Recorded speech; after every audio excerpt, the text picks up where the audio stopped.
Whether he's practicing in his home studio or appearing on this segment of Black Horizons in 2004, Roger Humphries knows that jazz has a universal appeal, even among the young. Well, you know, I see it every day because I deal with also Duquesne University plus the school at Kappa.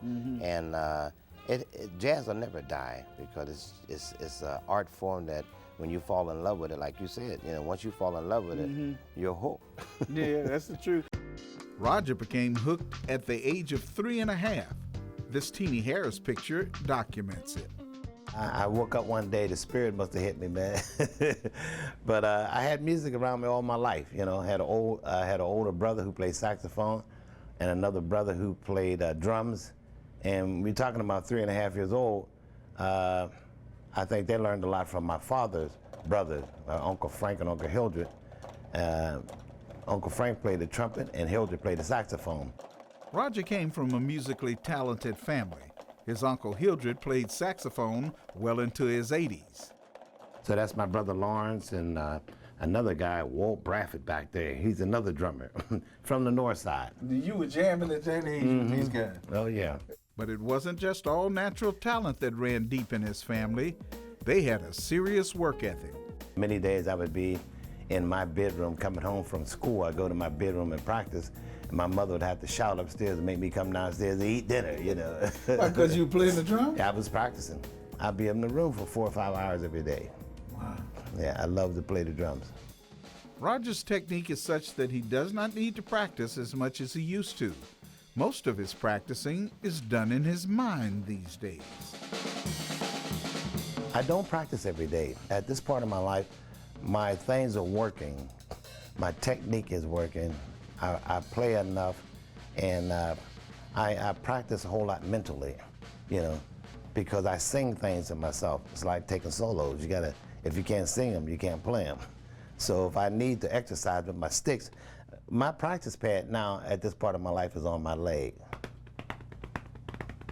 You know, this is how you practice after you mature so much in life, because I hear music constantly. And if I was to practice as much as I heard in music, my wife would probably kick me out.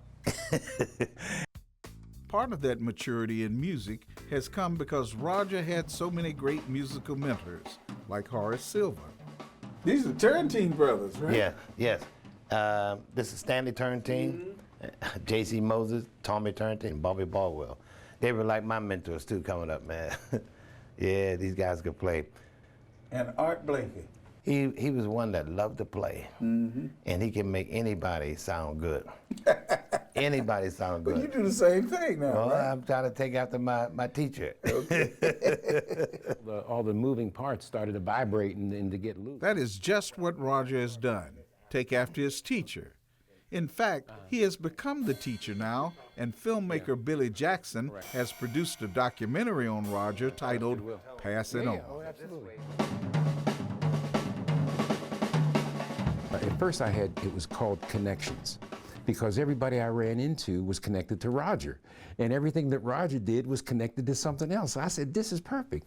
But then after a while, I said, you know, this isn't about Roger. It's about all of us. It's about what we need to do and what Roger is already doing. He's passing it on. He was more than his music. He grew up on the street that he ended up moving back to after going around the world, building housing on it for other people, developing that. And the big thing was just getting ready to retire at Kappa High School after 28, 29 years there, and nobody was doing anything about it. Enrich your soul now. But I think about learning other instruments also help you to write, because you hear the voices for other instruments.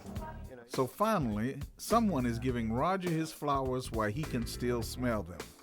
And how does Roger feel about being the man? No way. I would just wanted to walk every day like I'm doing, and I'm really flattered. My family is. My family is very flattered. A lot of people be coming in from out of town, you know. And the good thing about it, after all the accolades people are giving me and everything, I think Billy said I don't have to say anything on stage, because I'll be too nervous, you know what I'm saying, when it come down to that, man, except to say thank you to everybody. I guess Roger will just let his drums do the talking.